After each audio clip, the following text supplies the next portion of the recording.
նոր քաղաքական ճարտարապետության առանց նախկինների ստվերի։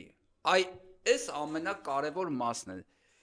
Այն ինչ մենք ունեցել ենք քաղաքական, այն ինչ մեր երկրում եղել է քաղաքական,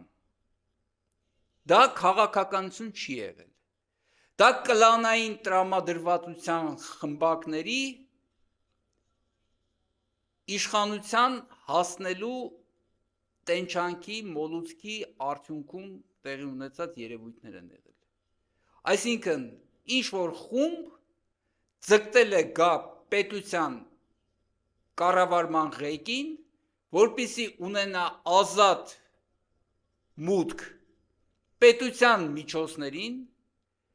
հարկատուների վճարած հարկերից գոյացած բյուջեին և իր հայեցողությամբ այդ բյուջեն տիրապետելուն։ Ասեմ ձեզ, ժողովուրդ ջան, թող որևէ մեկը չասի, որ այսօր այդպես չէ։